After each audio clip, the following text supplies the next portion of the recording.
It's time for Two Guys and a Goalie with Dustin Nielson, Matt Kassian, and the goalie, Joaquin Gage.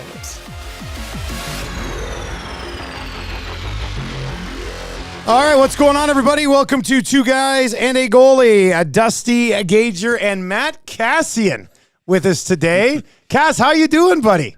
Oh, I'm hanging in there. I promise you guys, I haven't taken up smoking. I haven't been going through like 3 packs a day, but so I'm still a little raspy, but was pretty beat up. I think that's the sickest I've been in like 30 something years. So the old voice absolutely got crushed.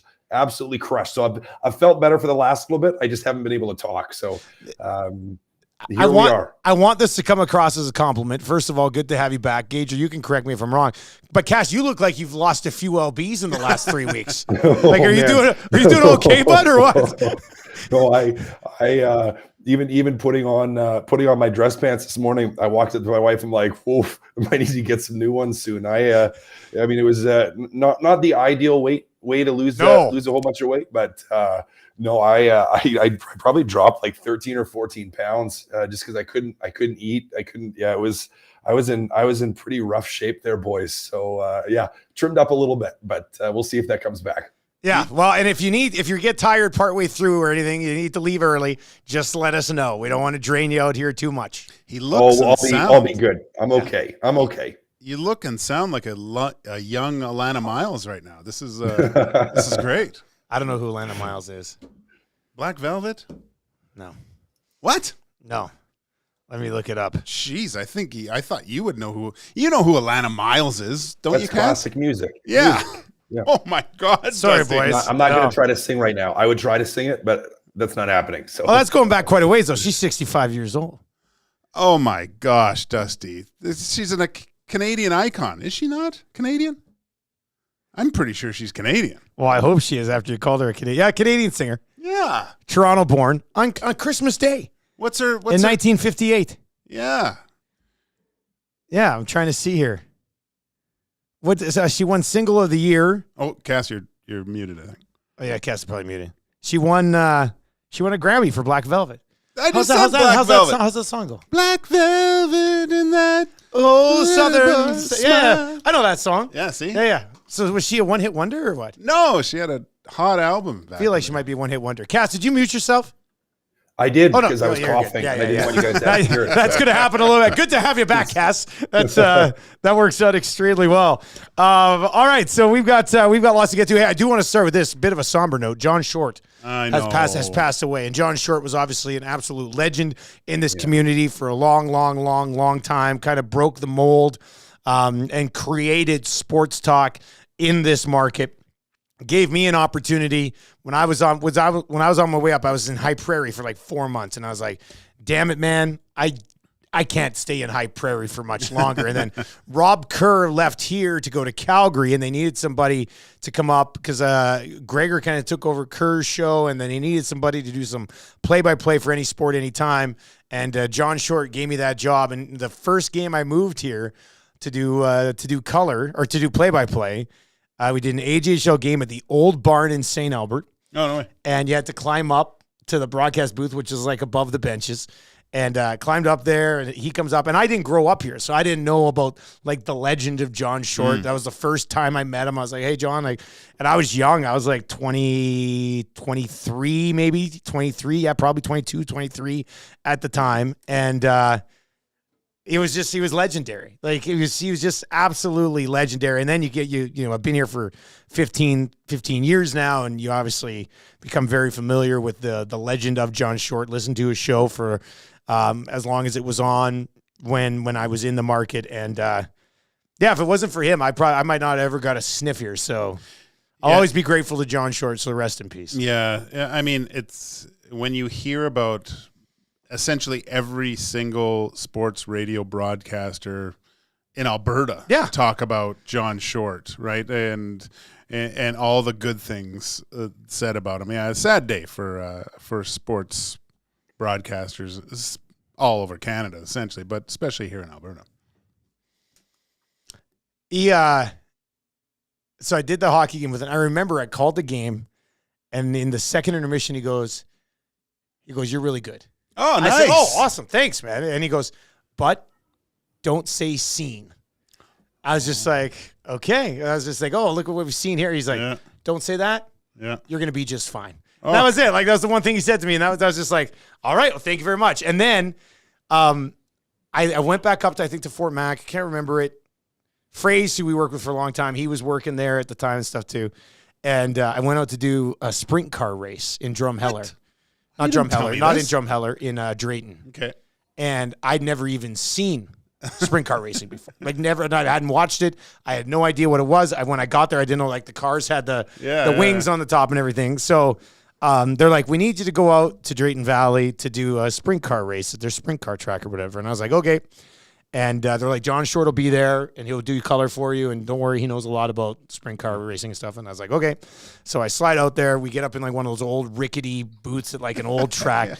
And we're calling it. And, it's a sprint car race. I'm like, all right, the blue car going left here. It's going to pass the red car. And it was like, but John knew everything about every driver and, like, the history of their family. Oh, and, like, it was insane. I just kind of sat there and I'd start calling the race, and he'd just tell, like, the biography of every single person. And I'd be like, and Steve wins. Like, it was crazy. And I was like, man, these cars go insanely fast. He goes, "Do you want to be in one?" I was like, "What do you mean?" He goes, Go down to, like, the pits, tell them John sent you and you want to ride in the 2-seater. And I was like, okay. So I walked down. I'm like, yeah, Mr. Short sent me down here. He said I could get a ride in the 2-seater, and they had, like, this longer 2-seater where I think I sat, I don't know if I was in the front of them or behind. I must have been in behind. And you just kind of held on to this fake wheel, and they just took it. Your head is just like this the whole time. It was unbelievable. But I'll never forget that day with John Short in Drayton doing sprint car racing, man. It was... Yeah, he had a hell of a run. And he still, even after he retired, he would still listen to all the shows. Yeah. And he'd chime in once in a while and stuff. He was, he was great, Cass. That's a big time loss. I mean, it's been a big loss since he retired, but obviously a tougher loss to swallow today. Yeah, it always is. He obviously anyone that's been involved in any kind of facet of the media world and sports media in Edmonton knows John and has been around him. And as you said, just a sad day on that note. So it's been a pleasure to be able to read and listen to John for a long time, and his legend will continue, which is a great thing.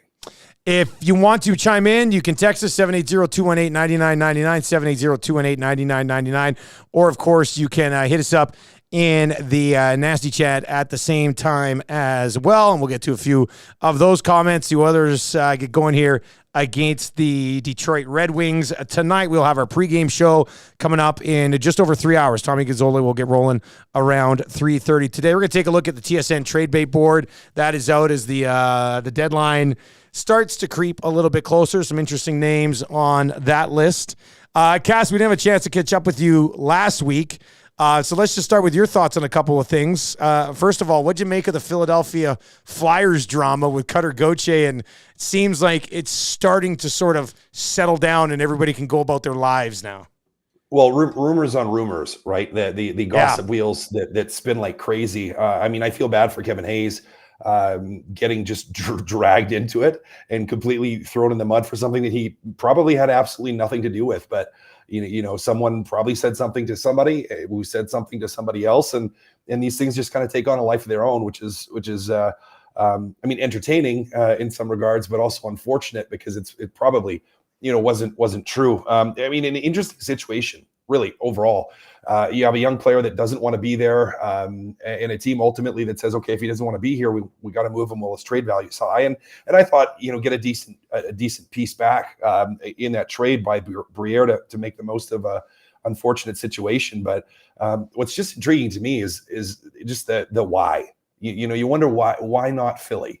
Why did he not want to go there? And with that being said, Philly and their fans showing how Philly and their fans can be at times with the treatment of this kid that didn't want to be there, and some of the messages undoubtedly have been quite threatening and unnecessary, but kind of a crazy situation, one that you don't see that often anymore.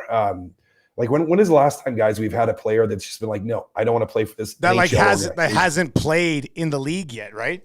It's a good question. I don't know if there's anybody really off the top of my head. Yeah, well, I mean, Adam Fox. I guess you'd have to go. Adam Fox was in Calgary, and he wasn't going to sign in Calgary. Who else? Who were you going to say, Gage? Well, all the links back to Eric Lindros. But Fox, I'm trying to think of a guy who usually they've played in that place before, or they're getting, they want to get traded there. Kyle Turris would have been one with Arizona. Kyle Turris in Arizona. Was that before he even played a game, though? No, but he had played there for a little bit already at that point. Well, I mean, the big thing here was Nylander, right? He didn't come here, and I think he even signed a contract too, didn't he? Or something? Yeah, these guys had played in the NHL. Like they had something going for them, right? Like Adam Fox would be the one. Adam Fox, who's just like, I'm not playing in Calgary. Let's try to make something work. I'm trying to think who else. Gage, it's funny. The one thing that Cass brought up is you'll hear rumors start popping up, and I think I don't know, like on the player's side of it, I'm sure sometimes like there's rumors that you don't want out there, even though they're real, that you're like, oh no, that's not it. And then I'm sure there's other times where like these guys are completely making up all this. Like that's got to be a weird spot to operate your career in, doesn't it? To not play a game and have the be brave enough to say, I'm not going to play there. I'm going to play somewhere else. Who knows how many games this guy is capable of playing in the NHL, first of all. Like, it's a top 5 pick, I guess. He's going to play in the NHL at some point. But it's so puzzling to me that guys have this much power. There was talk about this, the USHL, these guys that have come out and said they don't want to play in certain, there's a level of arrogance and confidence, which I do think is required, first of all, to play in the NHL. You don't get there without being a confident person.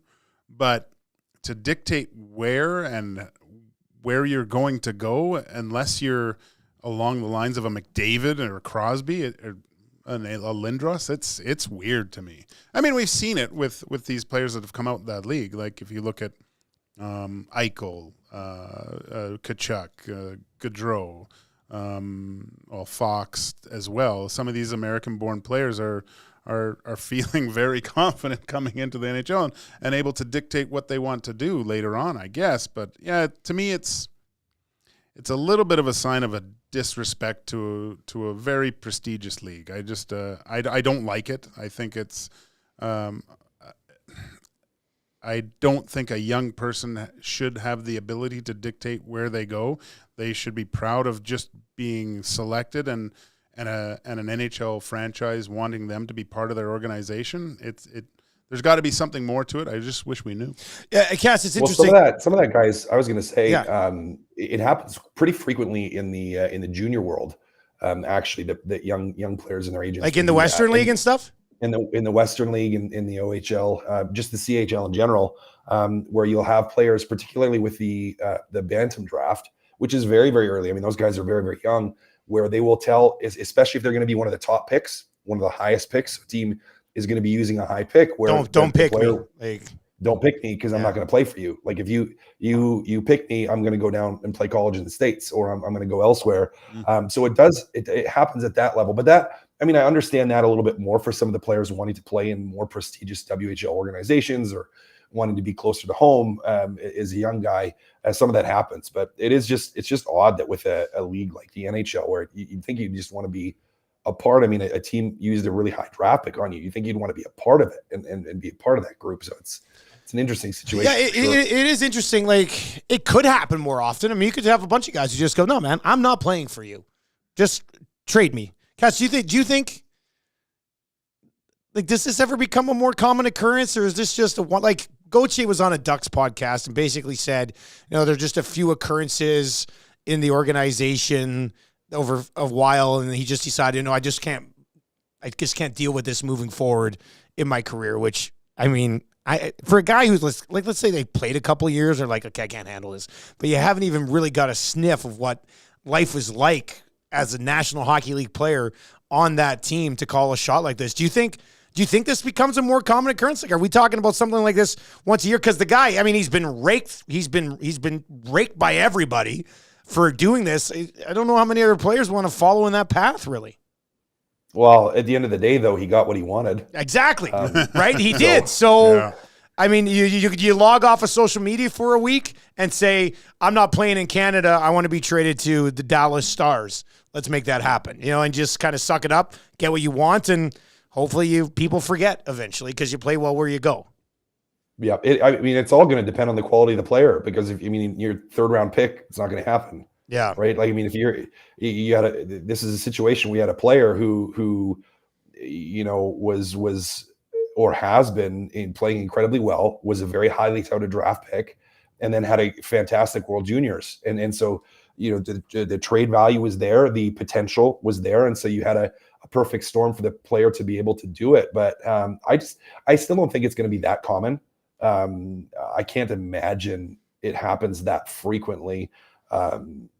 And really, how many times does a player go somewhere they want in that situation?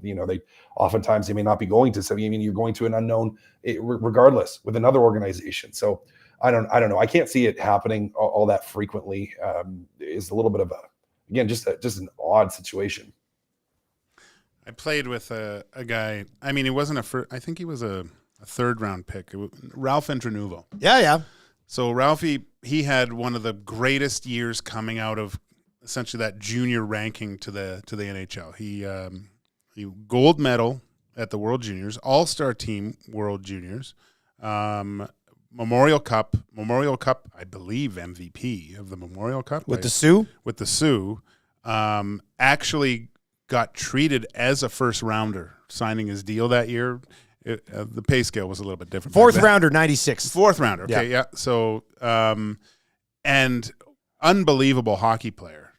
And this was a guy, and at the time we're going, my gosh, he's, he was taken not in the first round, but he's getting first round money, and it looks like he's like their top, the Oilers' top prospect. And you played with him Cape Breton? Yeah, I played with him a few years in Hamilton as well, and just never panned out in the NHL, right? And I remember him to a lesser extent, but he was holding out for first round money because of the season that he had. He was playing better than most first rounders did that year, right? So he was holding out for first round money before signing his first NHL contract. He goes, I want the money that they Slats did not like this. So yeah, it was that didn't go over well, eh? No.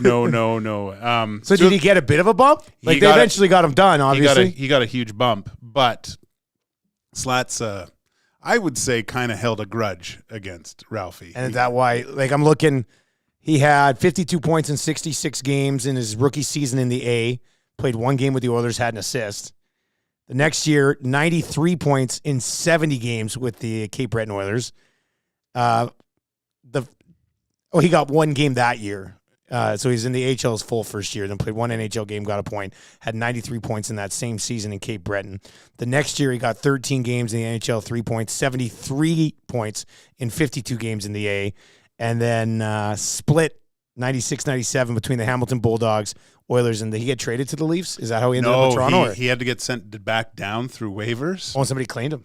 Leafs claimed him, and he went to the Leafs and did quite well. We were in Hamilton at the time.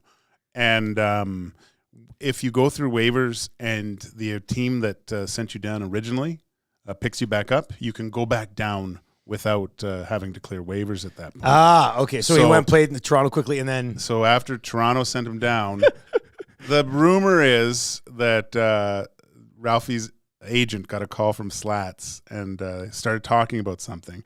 And at the end of the conversation... And he said, because Ralphie had battled, like you see the stats, like he was looking to go somewhere else and see if he worked out better somewhere in a different organization. Leafs claimed him, sent him down.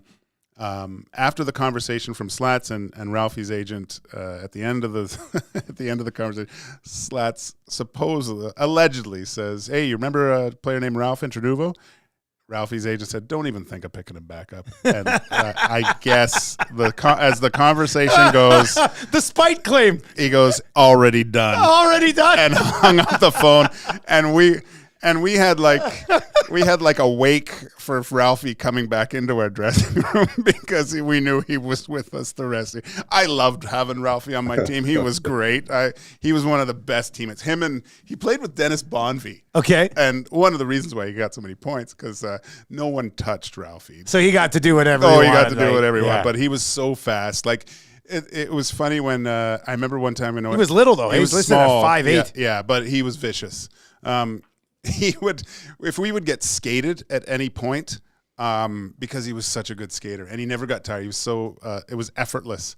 And so he would, if we, when you look at the ice, guys would be in one corner, guys would be the other. If Ralphie was in one corner because he was so fast, everyone would skate over to the other corner.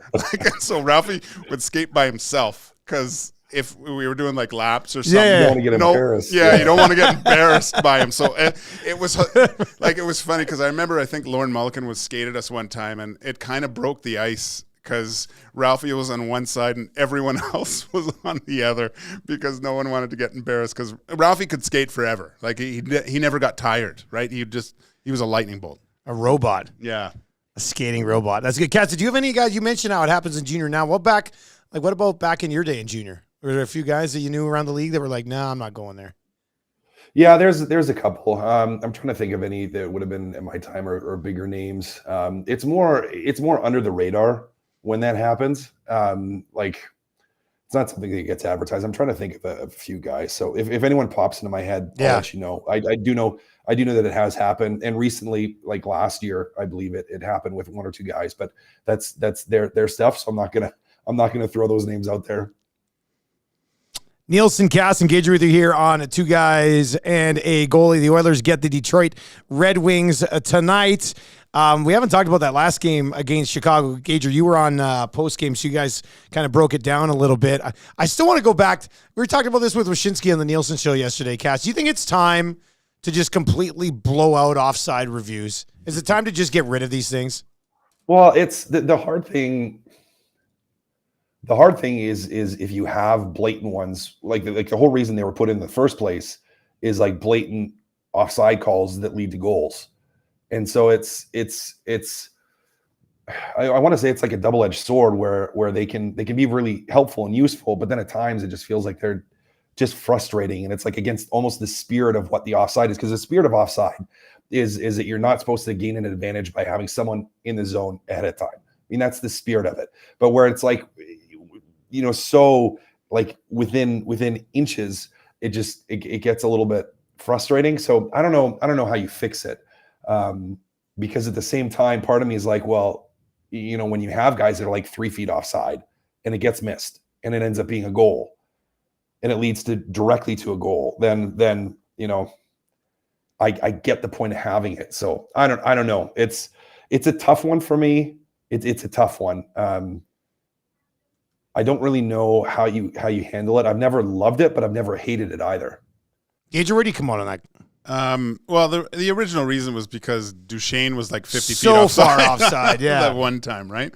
Yeah, but like, was anybody bitching about it before then? Like, do you ever remember before Duchesne being like, "Man, they got to review offsides"? Like, I don't ever remember that. But it's become a league. Well, all leagues have now that the technology is a lot better. They have the ability to review things. I like what most people are saying is a time limit, right? You can't be looking at this thing. Connor McDavid made the greatest point and the greatest interview he's ever had as an Oiler, I think, talking about it. How far are you going to zoom in? If it gets to the point where you're at like 50 times zoom, I think whatever the call was on the ice stands at that point, right? I think that's where you get to. You can't nitpick it because and I guess it went to I don't like that the league makes the decision at that point, not being involved in the game and, just looking at a video pic of what's actually going on. To me, it was first glance looked a little offside. The whole question of possession comes in. I mentioned to Tommy because Leon is from Germany. Soccer's the first sport. he kicks the puck first. In the eyes of most people in Europe, that's possession. So does it have to be on your stick, or can you kick it like that? Is that possession? Like it's too gray an area. I think there should be a 3-minute time limit. If you cannot decide what it is in 3 minutes, whatever the call was on the ice stands. I think even less than that. Give it a minute. Give it a minute. Like, well, and even too, I think you need to set a limit from an offside standpoint. I mean, one thing that I've said this a couple times in years past is that like there should be a time limit as to when the goal is scored. Like if it's on that rush within like 5 to 10 seconds, okay, you could call it back. But if it's been like 20 seconds after and there's been like a change of possession in zone and a whole bunch of other stuff has happened, like you've had a chance to recover. It wasn't on the initial rush against that the offside was, so it shouldn't be able to be reviewed in that instance as well. You know, what about this theory? Because I do like the first thing that came up was like the time limit thing. I'm like, okay, that makes sense. But if it was such a major breaking of the rule, what if the officials are only allowed to review it at full speed? Like the Duchesne one, you definitely would have called back at full speed. There are still some that at full speed, you can go, you know what? We just missed that one. Cass, where do you come out on that? Where do you come out on full speed? You can watch it. You can watch it 10 times full speed. Because if it's so close, like if it's so close that at full speed, you can't be like definitively this is offside or this is not offside. If it's that close, again, it's the spirit of what the rule is supposed to dictate, which is not to gain an advantage on that entry. Right. And so, yeah, I'd be fine with that. I think that's actually a decent, now that you mentioned it, you bring it up, I think that's a decent way to look at it, where it's like, if it's at full speed and you can't tell. Yeah. Then the call stands. You shouldn't. Right? Call stands. And let's face it, NHL linesmen have become very lazy. Like they just let it go. They don't, and they wait to say, okay, well, if someone challenges, challenge it, and then I'll look at it then. Like I think so. They just let everything go, and that's how it should be called, right? If it's close, that was close enough. I think it's become a lazy play for officials to go, oh, you know what? If it's wrong, I'll look at it after and get it right. I would hate to actually be a linesman and have to split second every single time on close plays call offsides, one way or the other. Like I think that's a near impossible job. I know I'll bitch and rip them as much as anybody, but I can't imagine every time like setting up quickly and just being like, boom, like I don't know. I'd love to be trained to, I guess you're just watching for the puck and the shin pads of like, I don't know. That's got to be tough to do with how fast the game is, man. Shouldn't it just be a computer generated thing at this point? They already have the technology in the puck. Can't they do something where? Yeah. Could you not just put sensors at the edge of the blue lines and then? But then there'd have to be something. Then, you have to be like the whole body of the player. That'd be tough. That'd be tough then, maybe. Yeah. Adam says, I would say we allow half-speed video review and set a time limit for the review as well. Yeah. Like you get 5 looks at it, half speed.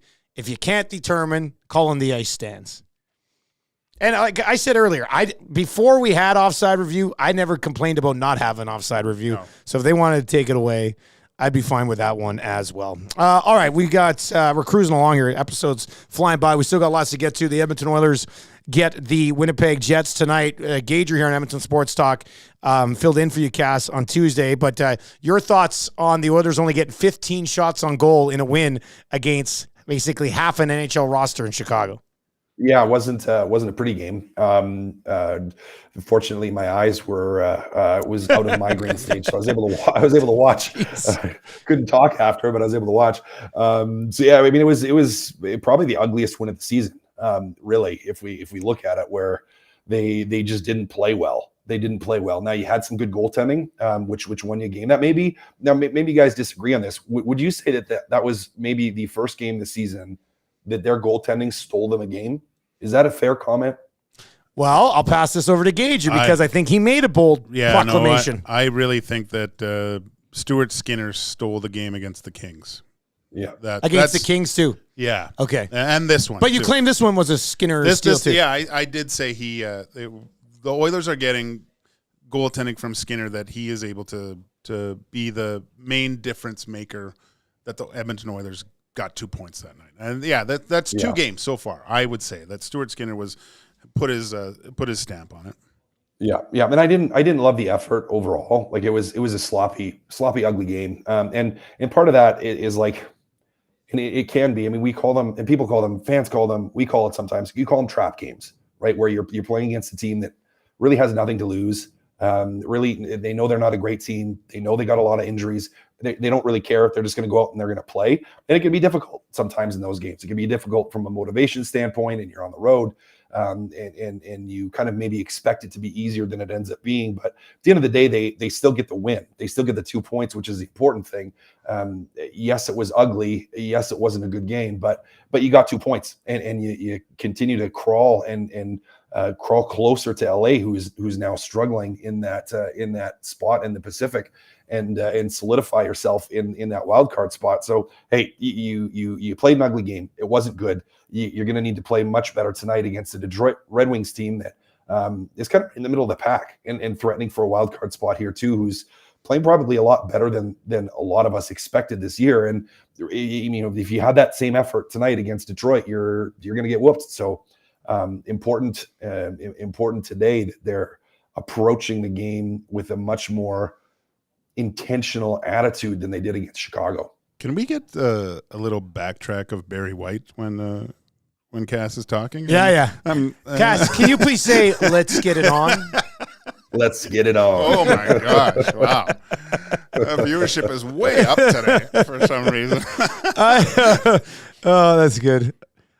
Just quickly on the whole trap game thing. If we view it all as a trap game, how can you not like reverse trap it? Like you go into the room, you go, guys, trap game, we got to be ready. And then you say, now snap out of it. Now here you go. No more trap game. Like, is it just so psychological? Like, you know what I mean though, Gage? Like you look at a game, everybody say, oh, it could be a trap game. Well, then make everybody aware that, hey, everybody thinks it could be a trap game. Make sure it can't be one. Like I just don't know if I buy into the philosophy of it, even though you watch it and you go, oh yeah, they're not going tonight. Like there was a guy in the minors that I played with that we were playing against a team that some they had call-ups, they had injuries, they had a bunch of guys from the East Coast League. Like it was a different team altogether. So to combat this, he wrote the names of the NHL players of the minor league team we were playing against that had their numbers. So it looked like we were playing against a good team, and we ended up smashing them. And I made this comment to Tommy because, like Cass, you can say when you go into the room, usually the coach puts the other team's lineup on the board, and I'm sure that the Oilers passing by the board in Chicago that night are going, who's that? Like, there's no recognizable names on that team. And there is a psychological thing of looking up and seeing some high-end guys that you have to be aware of. And arguably you could say there was no one that you should have been aware of on that Chicago Blackhawks lineup during that game. So I don't know, maybe Nabla has to start putting on Stan Mikita and Chris Chelios, Watch Jeremy Roenick tonight. Yeah. You're going to really want to keep tabs on Jeremy Roenick. This text is in from RCN and says, I was going to say that Cass sounds a bit like Mick Foley / Mankind. Look out, her Sacco's going to get you. Yeah, Mr. Sacco. Yeah, bust out Mr. Sacco. All right, so Pickard's going to go tonight. Skinner's on pace for 60. Cass, you have to dial him back a bit. Or are you okay with Skinner playing 60 in the regular season? That's a lot. That's a lot. And you kind of look into playoffs as you don't want to have them too bagged. So you gotta find places to get Pickard in here. Am I okay with him playing 60? That's a lot down the stretch, gentlemen. I think we all kind of at the beginning of the year were like, Skinner will probably play 50. Right, because you were hoping Jack Campbell could at least give you 32. Yeah. So I don't know, Gage, is 10 games a significant difference than what we were projecting anyway? Yeah, it is. It is, yeah. Yeah. It does depend on the situation that the Oilers are in. If they're battling, of course they'll be battling for playoff positioning at least, right? So I don't know. It's very difficult. Like, it's the mental side of things, like getting worn out mentally more than physically. That's what I'm worried about. And that was a very mentally draining game against the Chicago Blackhawks, that he had to go through, that it shouldn't have been that taxing. So I hope they can get Pickard in more just to give him the mental break. Yeah, 60's too much. We saw what happened last year, and I know he, at least this year, one thing I take from last year to this year is he wants to prove himself again. Like things didn't go the way he wanted to, and he has kind of that experience. And face it, like look, he won a round too. Like he has won a playoff round, but I just think in this essentially his second year, they need to pull back on some of those minutes. I'd be much happier with between 50 and 55. Yeah, I was thinking that 55 number. Yeah. Like if you could get to that 55 number, that'd be ideal. Pickard has a 904 save percentage right now. Like if your backup can give you a 904 or a 905 when you're a team that can score goals, like the others can score goals, you should be able to find, I don't know, 10 starts for him the rest of the way. Oilers fans haven't been as happy with their backup goaltending since I played, and I didn't play. So I know exactly what this guy's going through. I mean, were you on the team that Tommy Sal played like 70 something, or wasn't it? Oh yeah. Yeah. I got sent to the minors a little bit then to work on my just game. To get you that time. Yeah. I would have loved to have seen did John Short ever? Yeah. Did he take you to the cleaners or what? Oh, probably. Yeah. I'd have to. I think he was responsible for the Sunshine Boy too at the Edmonton Sun. But was he? I don't know. No, that'd be funny. I like that. That would be a good story. Yeah, I think that'd be pretty good. Okay, another thing. So they've been rolling. They've won 8 in a row again. They look to make it 9 tonight. They've won 16 of their last 19. So, Cass, I'll throw this to you. Do they need to get Evander Kane going at all? They're rolling. They've won 16 to 19. He's got 4 points since December 1st. He played 13 minutes last game. He's kind of just sort of been that odd man out in the top 6 since Fogle and McLeod got bumped up.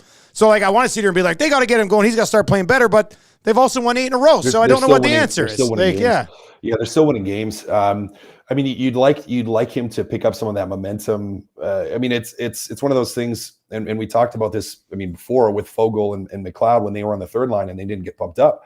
When the third line wasn't producing, and I think Brown was with them for a little while at that point too, where it's like, well, it's not a problem until it is, right? Like it's not a problem until, you know, maybe the top 2 lines aren't producing, and then you need one of your depth guys to go. And if they're not, and if they don't have those nights, then you start losing some hockey games because of it. So, you know, do they need to find a way to get it going? Well, probably. You want him to be on the upswing heading into the playoffs. I still think, you know, for a good chunk of those games, he was banged up a bunch, and I don't think he's as banged up now, or he shouldn't be, but just hasn't found ways to produce. So, you know, the fear, I think, for me would more be, you don't want the pouty pants to start. Well, that's what you're like. Right? How long does he sit there and go, come on, guys, you aren't paying me to be the third line guy playing with Derek Ryan right now. Like, yeah, that to me would be a bigger concern more than the actual total output is you don't want to have the emotional drag in the room that we know that he can be, and he hasn't since he's been here.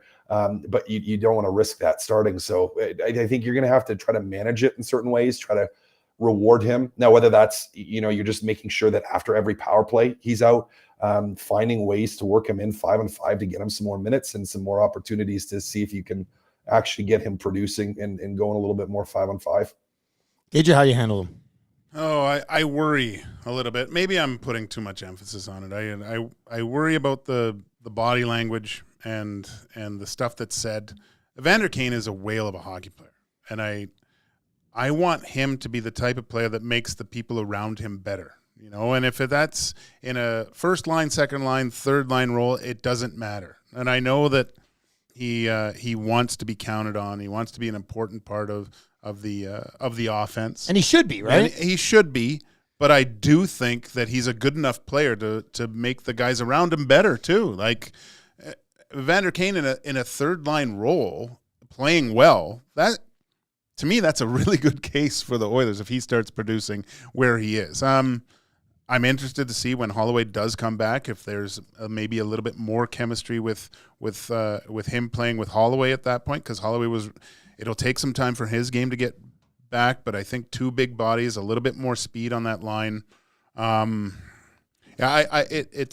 It's troubling for me a little bit, Dusty, just to see how he's reacting to the situation a little bit. But look, he's got to find a way to bring his game back to that level, regardless of who he's playing with. with. It shouldn't matter in his case who he's put. He should be able to play the exact same way that's made him successful over the last few years playing with the Oilers. Even when they get Holloway back, Cass, if Kane's still in the third line and they just decide to play Holloway in the third line, and if McLeod's still playing up higher and Nuge is still playing on the wing, your options between them would be Ryan or Hamblin, and that's.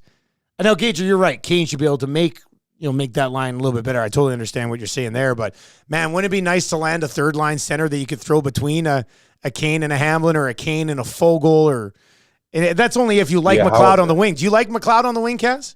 I've liked him way more on the wing than I've liked him at center. Yeah. It seems to be working way better. So, a perfect world if you could get like a Sean Monahan. Now I don't think that's going to happen. But from a dollar standpoint, if you could find a way to make it work to solidify that third, there would be a guy right there that would be an absolute catch, I think, for the Edmonton Oilers. If we're looking at the trade bait board, I think he's up there close to the top too. When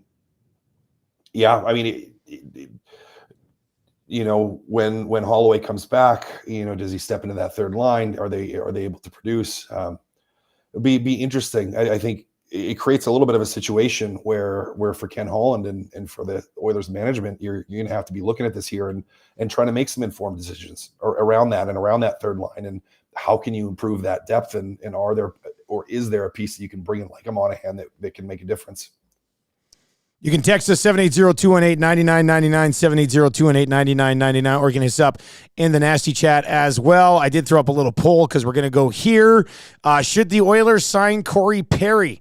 The vote right now is 74% yes, 26% no. Corey Perry did not need clearance from Gary Bettman to get back into the league. He is free to sign elsewhere. He did have a chat with Gary Bettman. Gage, your thoughts on adding Corey Perry at a league minimum for the rest of the year? Definitely. Yeah? Yeah. Sign him right now. It's the ingredient I think that's been missing over the past few years of having someone that's done it before. And the way that Corey Perry can play, you can plug and play with him everywhere. And I know we alluded to it on the Hangout today. It's tough because, again, it's like jumping on a treadmill at 12 miles an hour.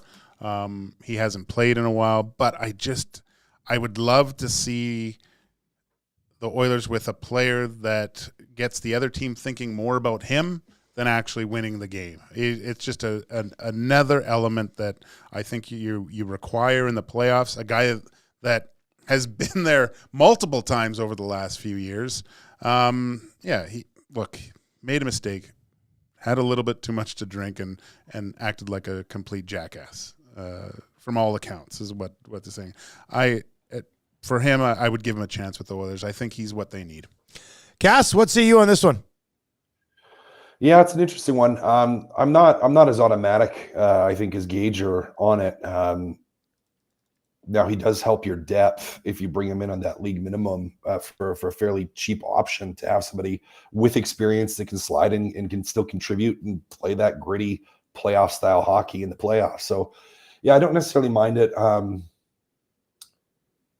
It's at the same time, how many reclamation projects do I want on this team? So, yeah. It would just be a short-term thing, right? It's just like short-term come in and play hockey for 3 months and then go on your way. You're getting the best behavior out of Corey Perry as well. Yeah, there should be a focus there. That's fair. This guy's going to be like squeaky clean when he gets here. You probably won't see him out except for the Sobeys liquor to grab maybe one 6 o'clock or lager. Maybe one. Yeah. Well, you can't have just one. You got 4-pack. Get one unit. Get one unit available at all your Sobeys and Safeway. You know what, Perry? I'll drink the third one. Okay, you can. Yeah. Pass them along. It'd be interesting. Like, can you imagine? Let's just say Kane still lurks around the third line, and you had Kane and Corey Perry, and you acquired Sean Monahan on like a veteran. Now, it's not a fleet of foot line by any stretch of the imagination, but that's just like a veteran line that they haven't had that you can kind of rely upon and throw out there. Couldn't you, Cass? Yeah. Well, that's, I think you hit it in that it's a group that you would think that you could rely upon just to put out there, and then you can trust, and for Knobloch to be able to trust to put them out there. And when I think about what this team needs in the bottom six in particular, that's what you need. You need players you can trust. You have the high-powered offense. You have the guys that are going to go out and going to do some amazing things in the offensive zone and hopefully put a bunch of pucks in. You just need guys that are going to be reliable, steady, and give you exactly what you expect and what you want from them. So, yeah, I mean, again, it's not something I'm necessarily opposed to. I just got to think about it a little bit more. 75-25, so 3 out of 4 are saying yes, they should sign Corey Perry. It'll be interesting to see what ended up happening with Corey Perry here over the next little while. He'll likely land somewhere for the second half of the season, or at least the home stretch. Another thing that's had people fired up in this city for the last 12 hours or so, Leon Draisaitl. Spec dropped a piece on Leon Draisaitl, talking a little bit about, Connor will do what's good for him and Draisaitl will do what's good for him. And I don't know, like, Cass, at what point do you start to get worried that maybe Leon Draisaitl isn't an Edmonton Oiler? Like, I just sort of assume that they'll both be here for their entire career, which might be a little naive, or at least for another contract where who knows how long they would play after that anyway. I know I saw some people today said, I'll be concerned July 1st, 2025, if he doesn't have a contract with the Edmonton Oilers. Is that where you're at on this one too? Yeah, that's where I'm at. I'll be concerned when that actually happens. For now, I don't want to. You don't want to put too much thought into it, and part of it could depend on playoff success too. Is the likelihood of him signing, if they have playoff success or if they win a Stanley Cup, does it make it more likely for him to re-sign or not? I mean, there's factors I think that go into it. But for me, I think it's pointless to sit. Or I don't want to say it's pointless, but I'm not sitting and worrying about it until we actually hit that point. That's when I'll really start to worry about it. For now, I'm not. I don't know. I'm not overly thinking about it. I'm more concerned about this year and building that momentum into the playoffs and having a deep playoff run and hopefully a Stanley Cup. Yeah, it does depend on the success of this year. See where it lands after this year, and it'll be a distraction for sure. Come preseason next year, if he doesn't sign in the summer, it'll be talked about, just like out east with Slick Willie. But yeah, I think the relationship between Connor and Leon is quite good. I do believe Connor wants to be an Oiler his whole career. That's going to factor into what the decision process for Leon Draisaitl. Yeah, like if Leon Draisaitl signs, you have to think Connor McDavid's just a year behind, and that's happening there. So let's say they make it to the conference final again this year and lose. Which, people outside this market will be like, well, they're only in a wild card spot. But let's just say they get to a conference final and lose. Cass, next year, because I had somebody text today and say, you have to trade Draisaitl this offseason because you can't let him walk as a UFA at the end of next offseason. But you are in a window here to go and win a Stanley Cup.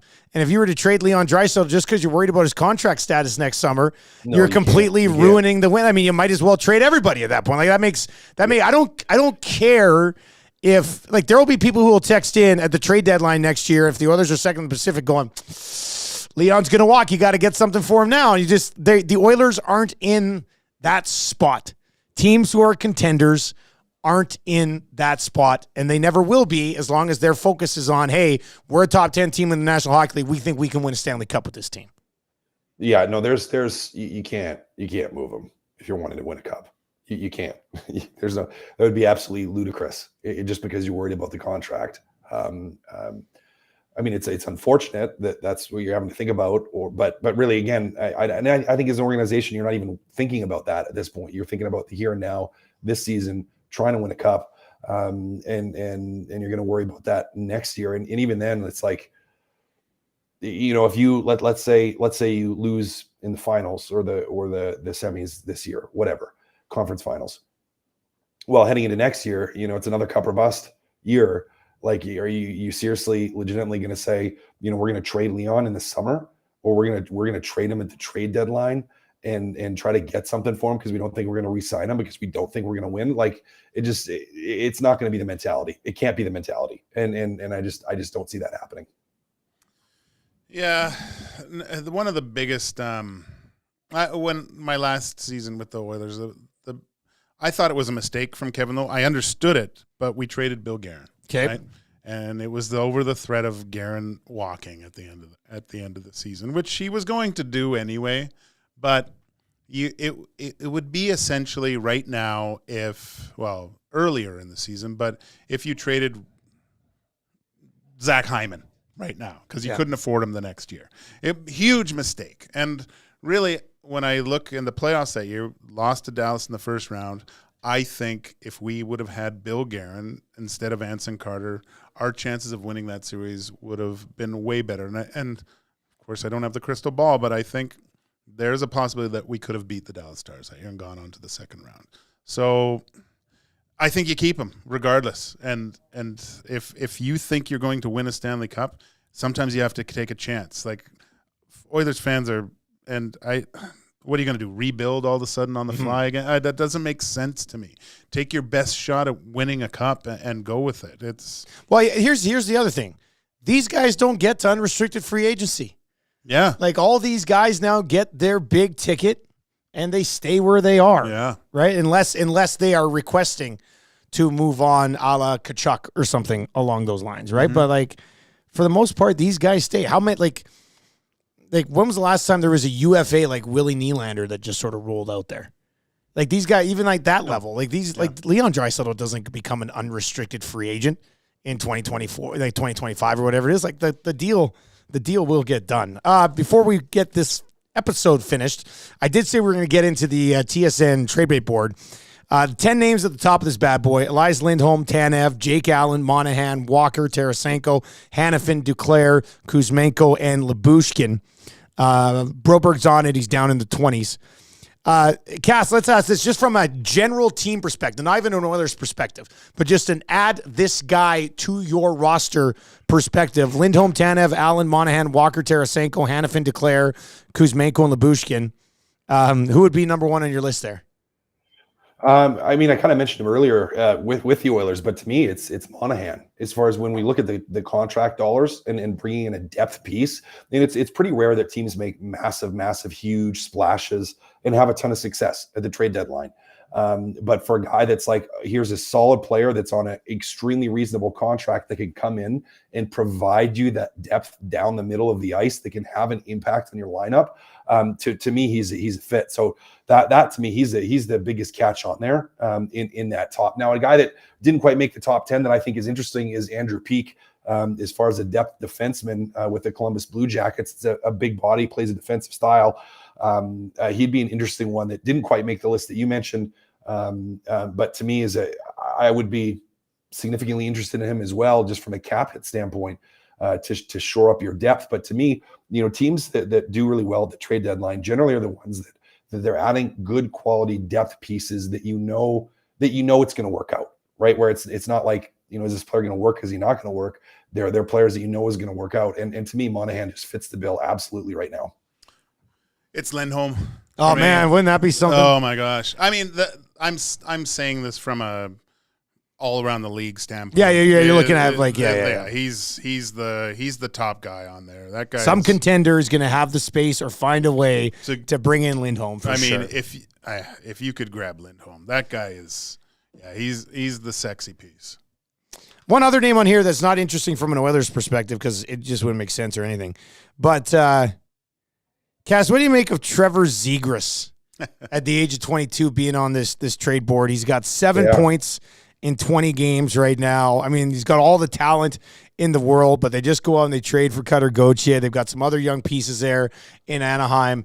If you're a team right now that's looking for an offensive boost, I mean, it's probably worth a look at Zegras, especially if you're if you're a good team, right?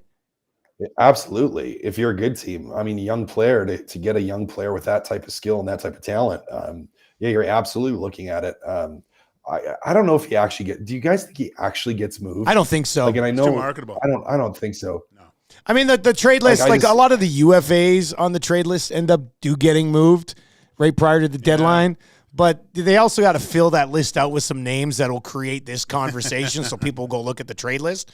Mind you, Verbeek is there now. He wasn't there when they drafted Zegras. Like, if they're looking at making it McTavish's team, you could get something of significance for Trevor Zegras for sure. But I don't know. I mean, it's tough. He's extremely talented. It's tough to part with a guy. To me, I know there's blemishes in his game, but it's tough to part with a guy who's that skilled. Yeah.